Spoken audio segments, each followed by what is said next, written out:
selamat datang di video pembelajaran biologi.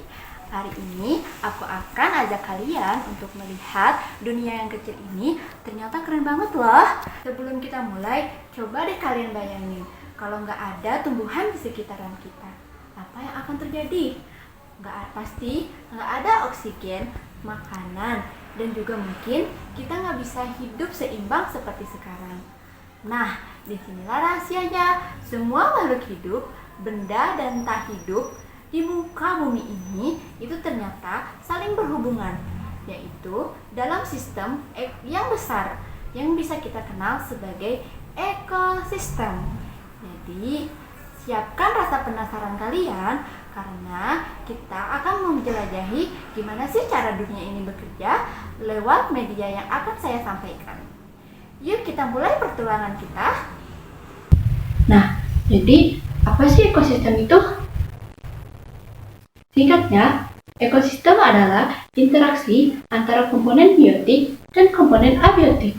Apa sih komponen abiotik dan biotik itu? Komponen biotik adalah komponen makhluk hidup seperti contohnya tumbuhan, hewan, dan kita sebagai manusia. Selanjutnya, abiotik. Abiotik ini adalah komponen tak hidup, contohnya seperti tanah, udara, matahari, yang merupakan faktor fisik dan kimia dalam ekosistem. Nah, kedua faktor ini saling berhubungan loh, saling berinteraksi, dan saling seimbang untuk kelangsungan hidup mereka. Nah teman-teman, ekosistem ini enggak cuma satu jenis aja loh, tapi berdasarkan terbentuknya ekosistem terbagi menjadi dua, yaitu ekosistem alami dan ekosistem buatan. Apa sih ekosistem alami dan buatan itu? Nah, saya jelasin ya satu-satu. Ekosistem alami yaitu ekosistem yang terbuat tanpa ada campur tangan manusia. Contohnya seperti laut, savana, dan lain sebagainya. Di dalam laut, kita bisa lihat di sini banyak sekali ekosistem yang ada di dalam laut. Nah, makanya ekosistem alami ini keanekaragaman hayatinya tinggi. Makanya banyak hewan-hewan spesies yang ada di sini. Ada beberapa populasi yang ada di laut. Selanjutnya ada ekosistem buatan. Ekosistem buatan ini merupakan ekosistem yang ada campur tangannya manusia. Nah, contohnya seperti danau, tambak, dan hutan reproduksi. Itulah contoh dari ekosistem buatan. Nah, di ekosistem buatan ini keanekaragamannya rendah. Coba kita lihat. Di sini karena ada tambak, di mana tambak hanya memiliki satu populasi, yaitu udang dan lain-lainnya sebagainya. Nah, makanya di sini ada ekosistem buatan, ada campur tangannya manusia. Di sini saya kasih satu contoh ekosistem sawah. Nah, di mana di dalamnya ada padi, bebek, burung, siput, katak, belalang, ular, dan tikus. Di sini saya tampilkan juga hutan reproduksi, di mana di sana banyak sekali tanaman-tanaman ataupun apapun.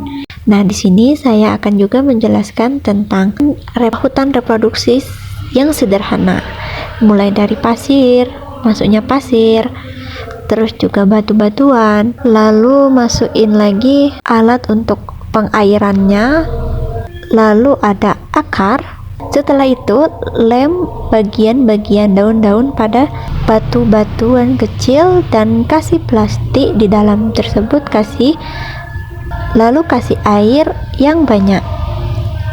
Nah, hasilnya masukkan juga ikan-ikan ke dalam akuarium tersebut. Ini bertujuan untuk menjaga keseimbangan antara kehidupan dan makhluk hidup itu sendiri.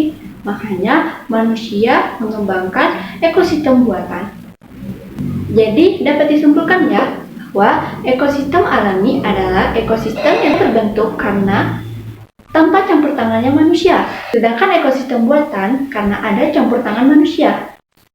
Nah, dua-duanya ini penting loh bagi kehidupan kita. Sekarang kita tahu ya bahwa di ekosistem ini memiliki kedua komponen, yaitu buatan dan alami. Selanjutnya, saya akan menjelaskan tentang kedudukan makhluk hidup dalam ekosistem. Di dunia ini, manusia memiliki tugasnya masing-masing untuk saling berinteraksi dan berhubungan. Nah, saya akan menjelaskan dengan media yang saya sudah buat. Nah, dari media ini, saya akan jelaskan satu persatu. Yuk ikuti! Di sini saya akan menjelaskan tentang kedudukan makhluk hidup dalam ekosistem. Nah, kedudukan dalam ekosistem ini meliputi yang pertama ada produsen. Produsen ini adalah makhluk hidup autotrof yang menghasilkan makanannya sendiri melalui proses fotosintesis. Nah, selanjutnya ada konsumen. Konsumen ini terbagi menjadi tiga, yaitu konsumen primer, sekunder, dan tersier. Nah, yang pertama ada konsumen primer. Konsumen primer ini contohnya seperti hewan herbivora, yaitu hewan yang pemakan tumbuhan. Atau bisa kita kenal dengan sebagai kedudukan di dalam produsen. Nah, selanjutnya ada sekunder. Sekunder ini adalah hewan karnivora pemakan konsumen primer. Saya contohkan seperti serigala makan kelinci. Selanjutnya ada konsumen tersier. Konsumen tersier ini merupakan konsumen puncak dalam piramida makanan. Contohnya seperti harimau makan serigala. Nah, selanjutnya detritivore. Detritivore adalah makhluk hidup pemakan detritivus seperti sampah hewan, serasa dedaunan, dan bangkai makanan. Contoh yang di sini seperti cacing. Nah, detritivore ini makhluk kecil tapi penting banget loh. Detritivore ini pemakan sisa makanan makhluk hidup kayak daun gugur atau bangkai kecil. Contohnya seperti cacing tanah ini. Mereka membantu menguraikan bahan organik supaya gampang diuraikan oleh mikroorganisme. Selanjutnya, decomposer. Decomposer adalah merupakan pahlawan tak terlihat. Decomposer ini merupakan penguraian seperti jamur dan bakteri. Yang saya contohkan adalah jamur yang mengubah sisa-sisa makanan hidup jadi zat hara untuk tanah. Jadi, tanpa mereka, bumi bakal penuh sampah organik dan gak bisa subur lagi. Nah, lihat semuanya dari atas. Mereka itu ya satu tim besar. Ada produsen, ngasih energi ke konsumen. Nah, konsumen ini menghasilkan sisa buat detritivore dan decomposer.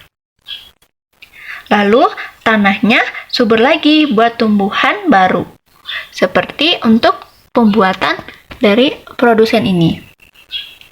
Jadi ingat ya, ekosistem ini nggak ada yang nganggur sama sekali. Semuanya punya peran penting untuk menjaga keseimbangan untuk tetap hidup. Wah, keren banget ya teman-teman. Dari pembelajaran kita tadi barusan, ternyata ekosistem ini benar-benar luar biasa ya. Semua makhluk hidup dan lingkungannya saling berhubungan, saling membantu, dan tidak ada satupun yang nggak penting di hidup ini. Betul? Nah, coba deh kalian ingat lagi apa yang kita pelajari barusan. Nah, yaitu yang pertama ada ekosistem. Ekosistem ini terbentuk dari interaksi antara komponen biotik dan komponen abiotik. Terus juga ada ekosistem alami dan ekosistem buatan. Setiap makhluk hidup punya kedudukan penting. Ada produsen, konsumen, detritivore, semua saling berhubungan satu sama lain untuk menjaga keseimbangan di hidup kita. Jadi, dari semua yang kita tahu, kalau satu bagian rusak, yang lain juga bakal ikut kena dampaknya. Itu sebabnya kita harus saling menjaga keseimbangan alam. Mau sekecil apapun kita harus mempunyai perannya. Nah, teman-teman, ekosistem bukan cuma tentang tumbuhan, hewan, atau tanah, tapi juga tentang kita. Karena manusia juga bagian dari ekosistem bumi. Kalau kita rawat bumi, kita rawat alam, alam juga bakal rawat kita. Yuk kita sama-sama saling merawat ekosistem. Mulai dari hal-hal yang kecil, dari buang sampah, terus juga plastiknya dikurangi, tanam satu pohon di rumah, dan cintai makhluk hidup di sekitar kita. Ingat ya, dari satu tindakan yang kecil apapun bisa melahirkan perubahan bareng-bareng. Terima kasih sudah belajar dengan aku hari ini. Semoga kalian semua lebih mengerti dan lebih sayang sama lingkungan sekitar kita. Jangan lupa tulis di komentar atau catatan di buku kalian ya, satu tindakan kecil apa aja yang bisa kamu lakukan untuk membantu ekosistem. Aku tunggu ide-ide kalian yang hebat ya. Nah, sampai jumpa di pembelajaran berikutnya. Assalamualaikum warahmatullahi wabarakatuh.